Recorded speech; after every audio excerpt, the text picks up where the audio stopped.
Merci de nous rester fidèles. Il est 9 heures en temps universel.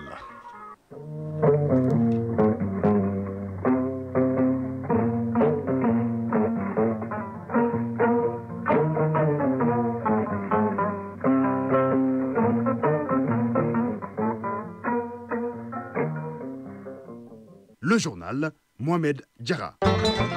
De la pluie sur Bamako et ses environs, prenez vos précautions. Mesdames, Messieurs, bonjour. Voici le titre de votre journal.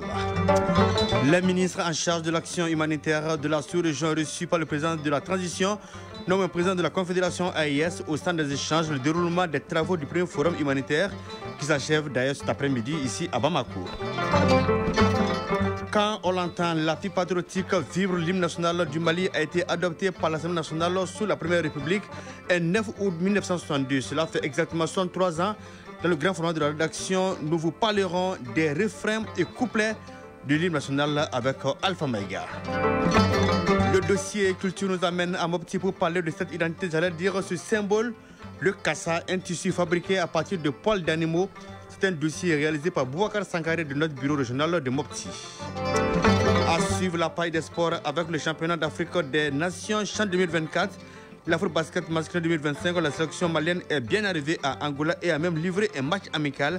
Enfin, nous parlerons de handball en fin d'édition avec Famourou Djourti. Voilà pour le sommaire. Tout de suite, les détails.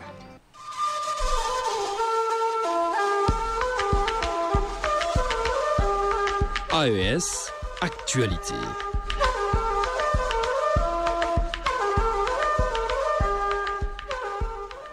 Oui, je suis le président de la transition, chef de l'État, le général d'armée Assimi Goïta, en qualité de président de la Confédération AIS, a reçu hier en audience le ministre en charge de l'action humanitaire de la sous-région. C'est en marge du forum humanitaire sous-régional que notre pays abrite. La deuxième audience a été accordée à la ministre nigérienne de l'énergie.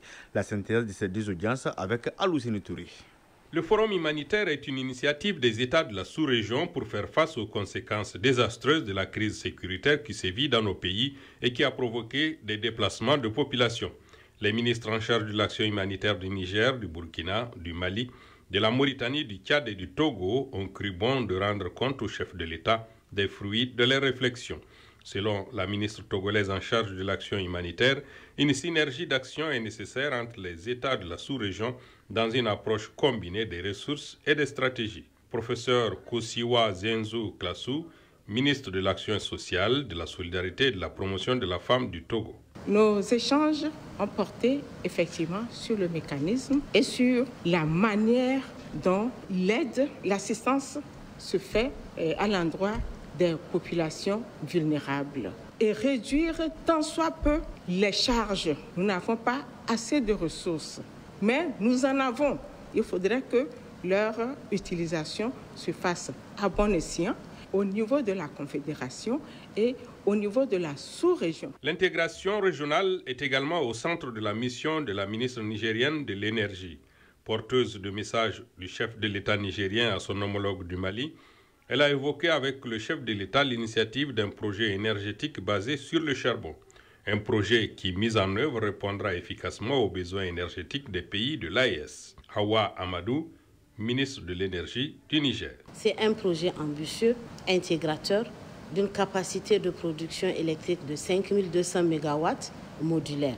Ce projet a été conçu dans le but de répondre aux besoins croissants de l'électricité de notre sous-région. Donc nous sommes ici pour inviter la République sœur du Mali à se joindre à cette initiative de dynamisme collectif. Au-delà d'un projet énergétique, c'est un engagement pour notre souveraineté, pour notre développement et pour la solidarité africaine. Les pays de l'AES et leurs voisins ont plus que jamais besoin d'initiatives novatrices, aussi bien dans le cadre humanitaire que dans celui du développement. L'énergie n'est qu'un aspect des initiatives engagées par nos dirigeants. Le Premier ministre chef du gouvernement est de retour au Mali après un séjour au Japon et au Turkménistan. Le général de division Abdel Maïga a porté la voix du Mali à l'Expo universelle Osaka 2025 et à la 3e conférence des Nations Unies sur les pays en développement sans littoral. Dans ces différents discours et rencontres, le Premier ministre a rassuré les investisseurs à venir au Mali avec des garanties claires et nettes. Au micro de nos envoyés spéciaux, Mamari Kone et Alou Touré, le chef du gouvernement tire le bilan de son séjour.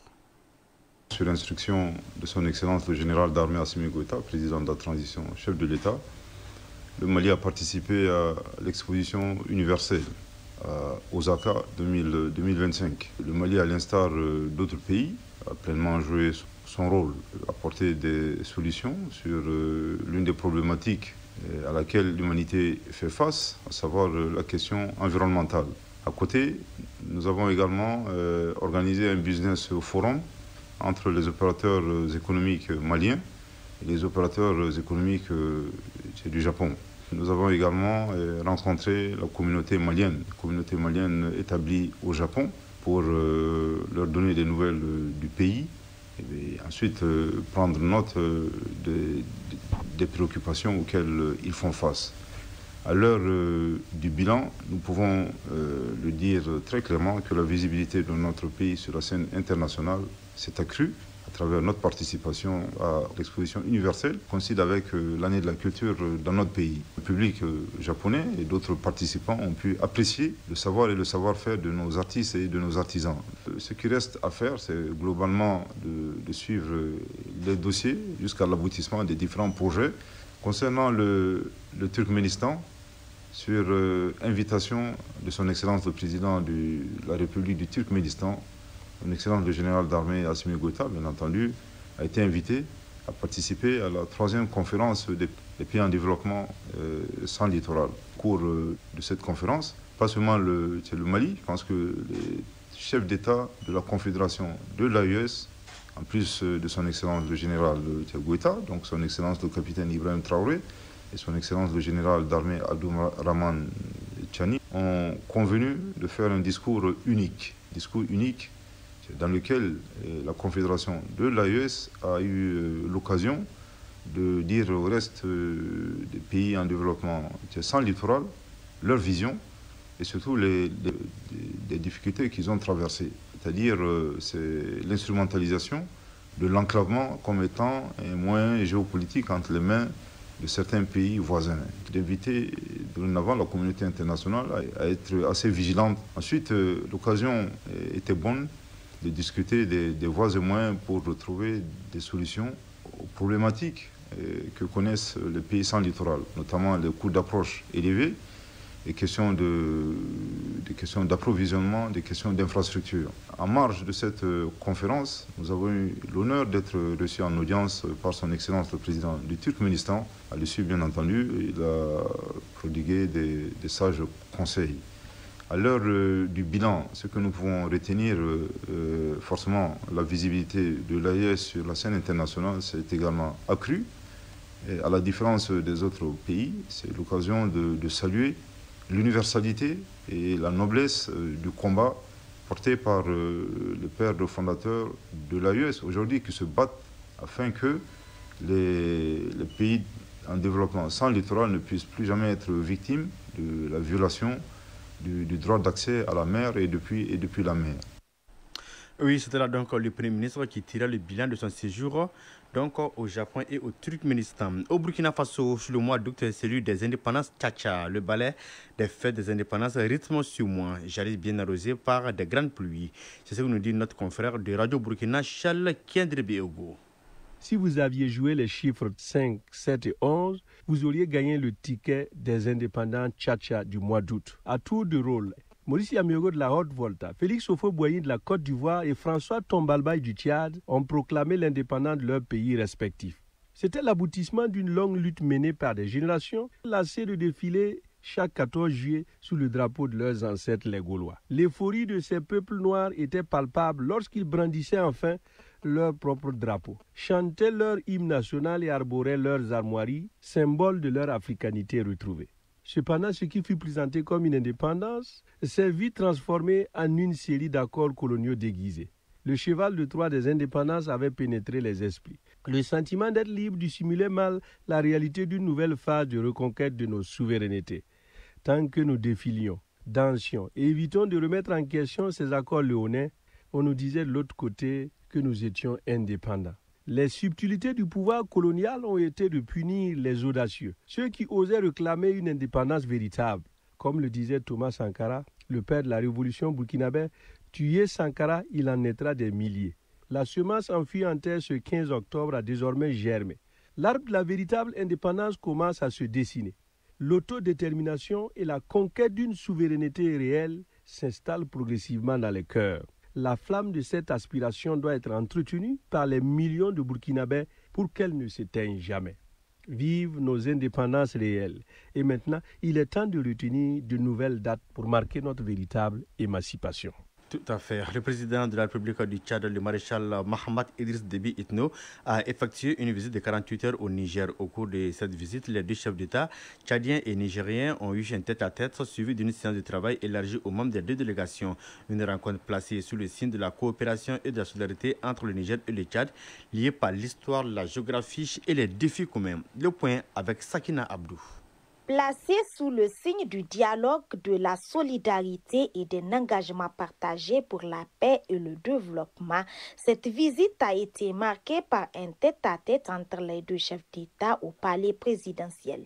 Au cours de cet entretien, les deux dirigeants ont abordé des sujets majeurs liés à la coopération bilatérale, à la sécurité régionale, à la lutte contre le terrorisme ainsi qu'aux enjeux économiques communs. À l'issue de ce tête-à-tête entre le général d'armée Abdourahmane Tchani et le maréchal Mahamat Idriss Déby Itno, une séance de travail élargie aux membres des deux délégations s'est tenue. Les ministres et hauts responsables des deux pays ont examiné plusieurs axes de coopération, notamment dans les domaines du commerce, de l'énergie, de la sécurité, de la diplomatie et de l'environnement. Les deux parties ont ensuite réaffirmé leur volonté de renforcer les liens historiques et fraternels entre le Tchad et le Niger. Le président de la République du Tchad, le maréchal Mahamat Idriss Déby Itno. Le Tchad et le Niger ne sont pas simplement des pays voisins, ce sont des États frères en tant que peuple et nation. Le Tchad et le Niger sont liés par des accords de coopération bilatérale, notamment l'accord cadre de coopération du 9 novembre 1976, renforcé par la commission mixte tenue ici même à Niamey en 2013. Le général d'armée Abdourahmane Tchani, président de la République du Niger, chef de l'État. Cette visite nous a permis de faire le tour d'horizon sur plusieurs domaines, notamment le domaine sécuritaire, le domaine diplomatique et politique, le domaine énergétique, le domaine de la santé et le domaine du développement à travers le commerce. Nous avons abouti à des recommandations fortes, ou plutôt, dirais-je, des décisions fortes. Cette rencontre qui s'est déroulée dans une atmosphère de fraternité témoigne de l'engagement commun des deux États à œuvrer ensemble pour la paix et le développement des deux pays et de la sous-région. Au Tchad, le parquet a requis 25 ans de prison contre l'opposant et l'ancien Premier ministre Sixé Masra. Il est accusé de diffusion de messages xénophobes, racistes et d'association de malfaiteurs. Ces charges sont liées aux violences du 14 mai à Mandakouf. Le bilan était d'au moins 76 morts. L'intéressé nie les accusations et dénonce une machination politique. Reste à savoir si la Cour suivra la demande de parquet. Le verdict est attendu le vendredi prochain. En Guinée-Bissau, le président Oumarou Sissoko Embalo a annoncé hier sa candidature à l'élection présidentielle du 23 novembre. L'annonce a été faite lors de l'installation de Brahima Kamara comme Premier ministre en remplacement de Rio Barrow. Il se présentera en indépendant sous la bannière d'un nouveau mouvement Avancer Ensemble. Élu en 2019, Embalo voit son mandat contesté par l'opposition qui affirme qu'il a pris fin en février. En Centrafrique, les élections générales se tiendront le 28 décembre, annoncé jeudi dernier.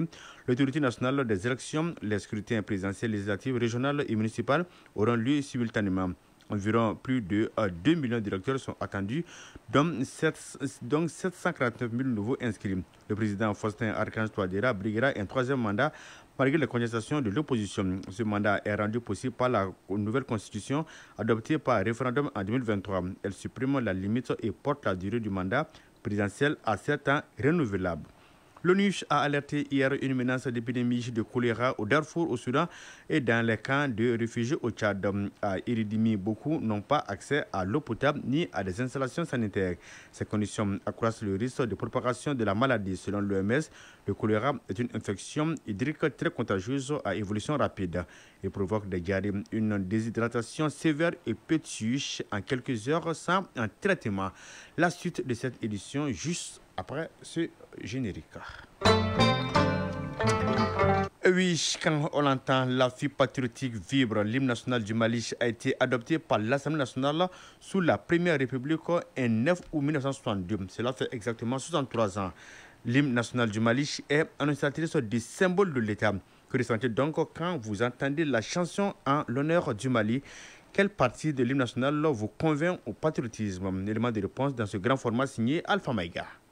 À travers la ville de Bamako, la capitale, connaissez-vous l'hymne national du Mali? Oui, je connais l'hymne national. Malheureusement, non.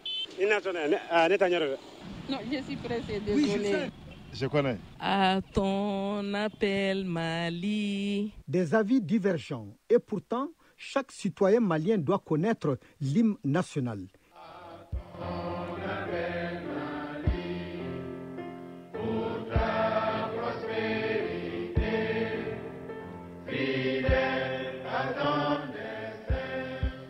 Le 9 août 1962, l'hymne national du Mali est officiellement adopté à l'Assemblée nationale sise à Bagadagui par 62 députés sous la Première République. Il est le symbole fort de l'unité retrouvée et de la souveraineté du pays. L'hymne national est un symbole parmi les symboles. Mohamed Ould Najim, directeur national des affaires judiciaires et des sceaux. D'une grande particularité, en ce sens que c'est l'un des symboles qui, assez souvent, lorsque un citoyen digne l'écoute, sent des vibrations qui lui montent de tout le corps. L'hymne national, communément appelé le Mali Fassa. Ibrahim Diallo, commissaire général adjoint, Association des pionniers du Mali. C'est un chant solennel que tous les Maliens doivent inscrire ça sur un tableau d'or pour se remémorer et pour prendre les serments, les engagements nécessaires pour la sauvegarde de la patrie malienne. L'hymne national du Mali. Al-Hamis Ag Oyahit, directeur général de la citoyenneté. Est composé de 4 couplets et d'un seul refrain en fait. Après chaque couplet, bien sûr, il faut entonner le refrain. Et chaque couplet, en réalité, a son originalité. Rassembleur, combattant, guerrier, appel à l'unisson, appel à la diversité.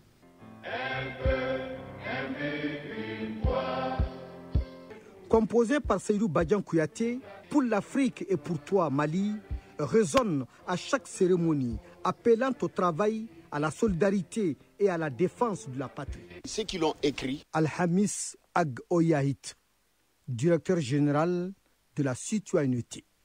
Ceux qui étaient les premiers à l'intonner, à le faire vibrer, la conduite qu'ils ont tenue est une conduite simple. C'est-à-dire, ce sont les 2 pieds joints au niveau du talon, au niveau des orteils légèrement ouverts et une immobilité absolue. Les bras tendus le long du corps et les yeux rivés sur le mât, si ça se fait autour d'un drapeau par exemple. Tandis que nous assistons aujourd'hui, nous voyons des gens mettre les mains à la poitrine, quelquefois même les bras croisés, vraiment qui est très loin de ceux, en tout cas de la position, des premières positions qui ont été adoptées par ceux-là même qui ont écrit l'hymne national. On ne doit pas monter le drapeau avec l'hymne national. Ibrahim Diallo, commissaire général adjoint, Association des pionniers du Mali. Du moment que le drapeau a sa loi et son décret de promulgation qui nous rappelle le 20 janvier 1961 et qui est plus âgé que l'hymne national. Les paroles évoquent la fierté d'un peuple libre, prêt à se mobiliser debout sur les remparts pour protéger et porter haut les couleurs du Mali. Ce team, véritable pilier de l'identité nationale, transcende les générations. Il rappelle chaque Malien son devoir citoyen, unir ses forces pour le bien commun, bâtir une Afrique solidaire, honorer la mémoire des héros et viser un peuple, un but, une foi. C'est affirmer sa fidélité à la République et son engagement envers la patrie.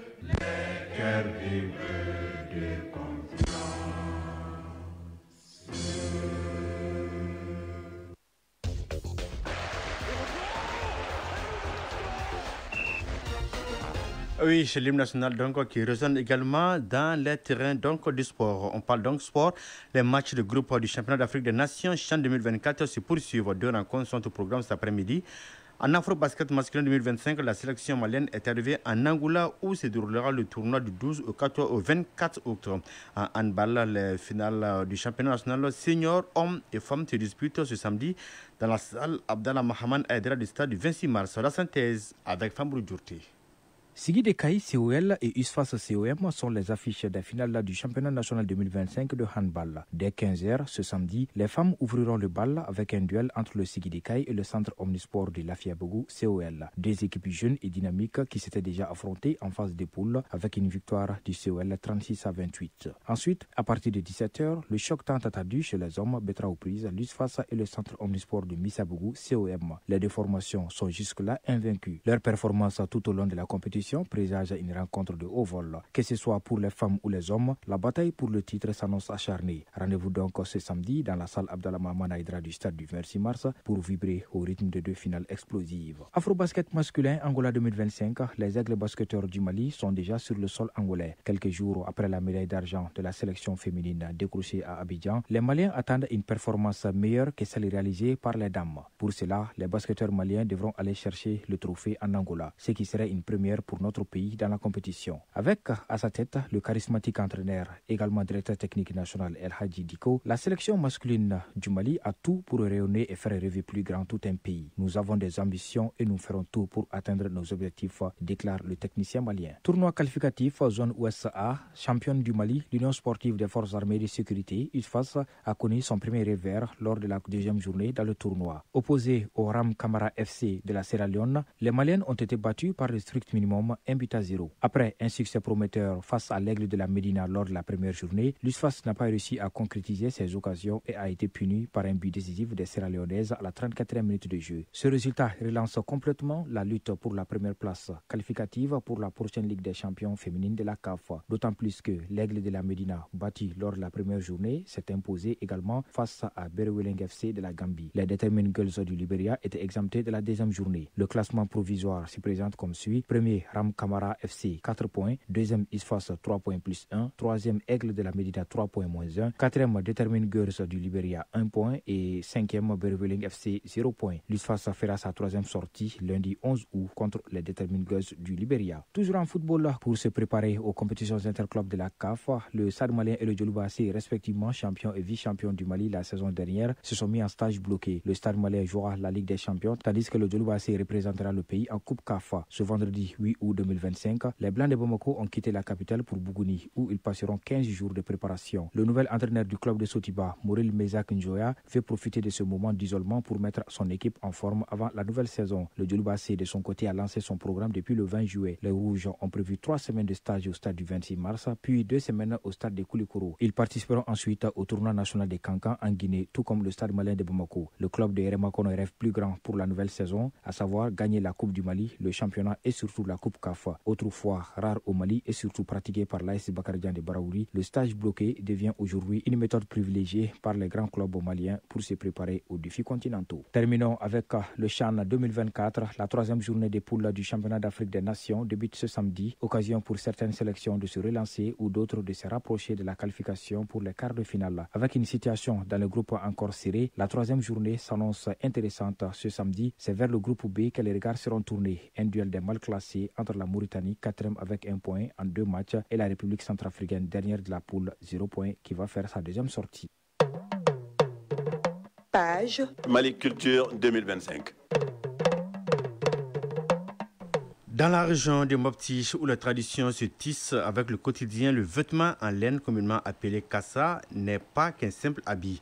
C'est un récit en filigrane porteur de sens et d'histoire, symbole de protection, de confort ou de statut. Mais depuis quelque temps, le kassa se modernise et gagne en autorité.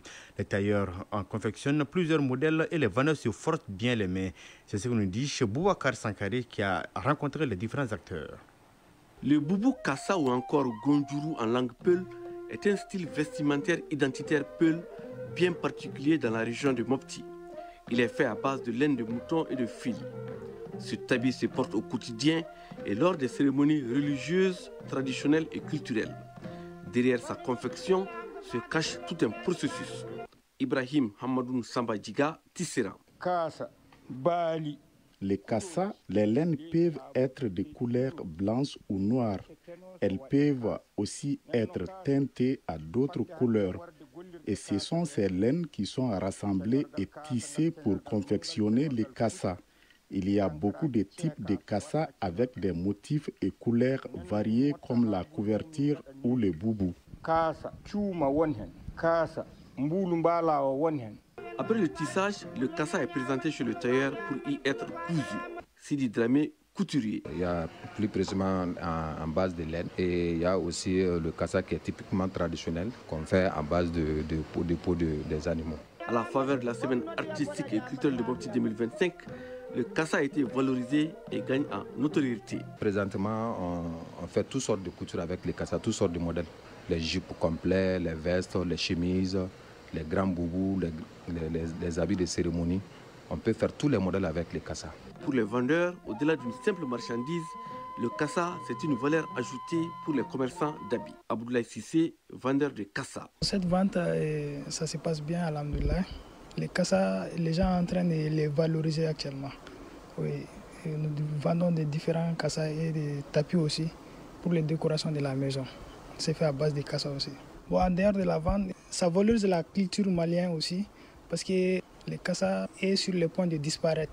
Donc actuellement, depuis l'État a commencé à relancer la production du kassa, actuellement en train de revenir avec la force. Le kassa, spécificité devenue une identité culturelle, mérite d'être promu et labellisé afin de contribuer efficacement au développement de l'économie locale et nationale.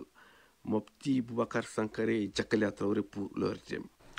9h27 à Barbé, c'est la fin de cette édition présentée par Mohamed Diarra avec le concours de Alima Ouattara à la mise en onde. La mise en ligne est assurée par Badjitou de coordination éditoriale Ousmane Dao. Passez d'excellents moments en compagnie des programmes de Radio Mali. Au revoir.